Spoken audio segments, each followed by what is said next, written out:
Alors, shalom, les bien-aimés du réseau pour mariage chrétien. Voilà, c'est le prophète Prince Jérémie.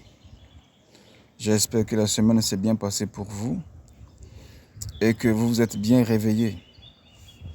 Alors, ce matin, je voudrais partager juste une petite vidéo avec vous. C'est juste quelques conseils, voilà. Je voudrais parler là des 3 grands ennemis du mariage, des 3 grands ennemis de l'amour, voilà. Ces 3 grands ennemis-là, tu ne dois pas les inviter dans ton mariage, dans tes relations amicales, amoureuses. Voilà, il faut éviter ces 3 grands ennemis. Le premier ennemi, bien-aimé de l'amour et du mariage, il s'appelle l'orgueil. Voilà, il s'appelle l'orgueil. Dieu dit que l'humilité précède la gloire. Amen. Donc c'est celui qui est humble qui arrive à la gloire. La gloire, c'est la foule, c'est les hommes, c'est ceux qui s'entourent. Ce sont des choses, les bénédictions qui t'entourent. Donc si tu es humble, les hommes peuvent s'approcher de toi. Si tu es humble, tu peux être fréquentable. Si tu es humble, tu peux entrer dans des grands lieux. Si tu es humble, tu peux faire des grandes découvertes. Si tu es humble, Dieu peut t'accorder des grandes choses. En effet, si tu es humble, on peut te fréquenter. Donc, quand on parle de l'amour, l'amour, c'est la fréquentation qui crée l'amour. Donc, si tu es orgueilleux, personne ne va te fréquenter. Si tu es orgueilleux, tu ne peux pas aussi aller vers les autres. Parce que l'orgueilleux ne va jamais vers les autres. L'orgueilleux veut que les gens viennent vers lui. L'orgueilleux ne peut pas aussi se repentir de ses péchés. L'orgueilleux est fier de lui. Donc, quand tu es orgueilleux dans l'amour, ça ne marche pas. On peut te laisser. On peut t'abandonner. Parce que quand on vit avec les autres, on peut pécher, on peut fauter. Et si tu es orgueilleux et que tu fautes et que tu ne peux pas demander pardon, ça veut dire qu'on peut t'abandonner.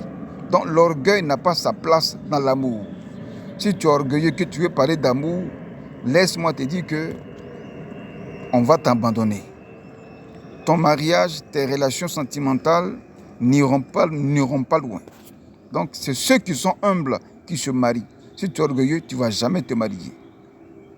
Tu peux te marier en trompant les gens au départ, pensant que tu es humble. Et arrivé dans le mariage, l'orgueil va sortir. Quand l'orgueil sort, tout se détruit, on peut t'abandonner. Donc le divorce peut arriver si tu es aussi orgueilleux. Deuxième ennemi qu'il ne faut jamais inviter dans l'amour et dans le mariage, c'est la honte. Si tu as honte, tu as honte d'être avec ta femme, ton mari, dans la chambre, lui exprimer l'amour que tu ressens. Si tu as honte de dire que j'aime telle position, excusez-moi, mais nous parlons d'amour, il faut être direct, voilà. Donc, si tu as honte d'exprimer l'amour qui est en toi pour ton prochain, pour ton conjoint, laisse-moi te dire que le conjoint ne doit pas sentir que tu l'aimes. Et s'il ne sent pas que tu l'aimes, il peut aussi t'abandonner. La honte, bien aimé, cache la vérité. L'amour, c'est la vérité. Et l'amour s'exprime. L'amour, ce sont des actions qu'on vit, des bonnes actions qu'on vit en soi, qu'on exprime pour l'autre qui est en face.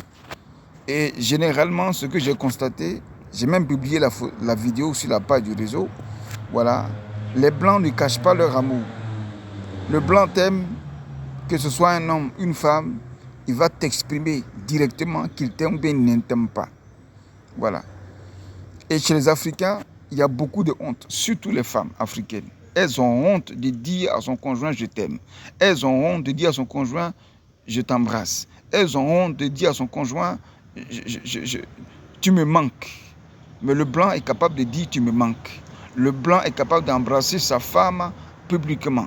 Le Blanc est capable de dire à sa femme et à son mari hein, « j'ai envie de toi ». Mais chez les Africains, c'est la honte.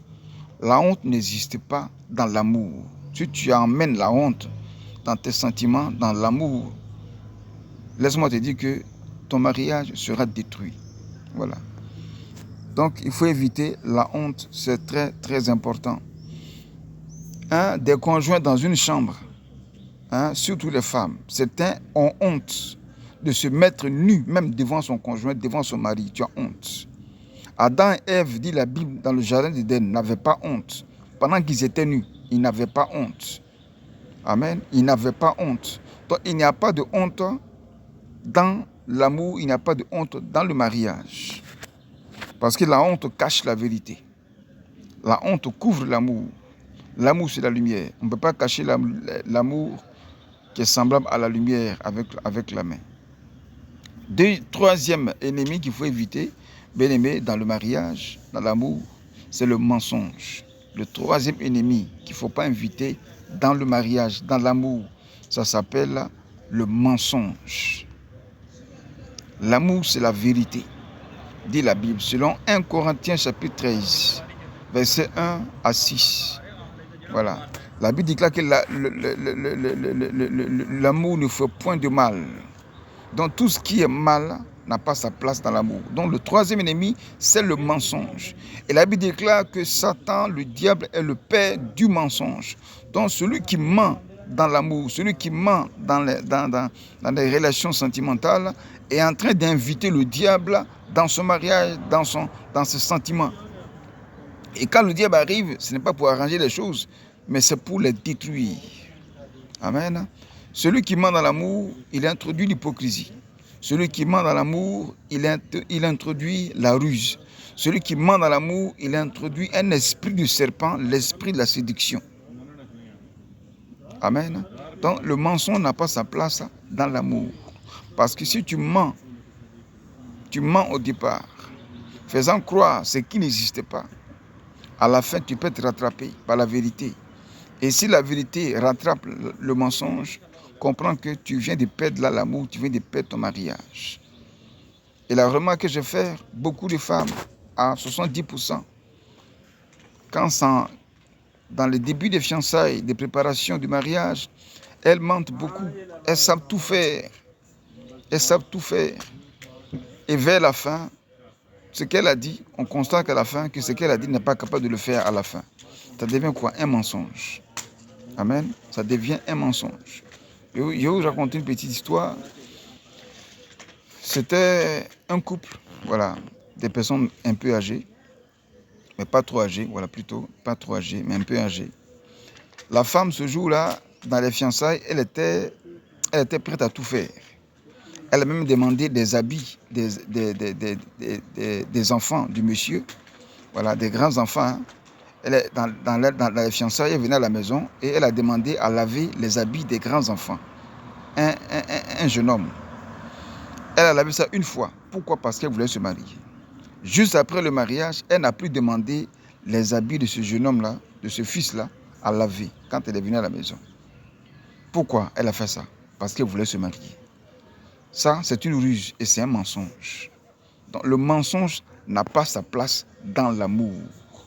Il faut être sincère, il faut être vérité, il faut être honnête. Si tu mens, comprends que tu aurais invité le diable dans ton mariage. Et quand il vient, c'est pour tout gâter, tout gâcher. Si tu as des enfants, dis que j'ai des enfants. Si je suis malade, dis que je suis malade. Ce que tu vis, ce que tu as vécu dans ton passé, tu dois le raconter dans les temps des fiançailles. C'est ça la vérité. Mais quand tu mens et que le mariage est fait et qu'à la fin tu te rattrapes, comprends que le divorce peut arriver. Donc finalement, bref, voici les trois grands ennemis du mariage, les trois grands ennemis de l'amour qu'il ne faut jamais inviter. Le premier ennemi, comme je dis, l'orgueil. Le deuxième ennemi, c'est la honte. Le troisième ennemi, c'est le mensonge. Les trois grands ennemis du mariage, évite-les si tu veux te marier. Shalom à vous, c'était votre serviteur, le prophète Prince Jérémie, initiateur du réseau pour mariage chrétien. Tu peux appeler bien-aimé au 00 39 38 90 10 31 20 et aussi envoyer ce message sur WhatsApp et aussi envoyer une invitation sur Facebook pour que tu sois inscrit sur le réseau pour mariage chrétien pour celui qui veut se marier. Shalom à vous et bon dimanche.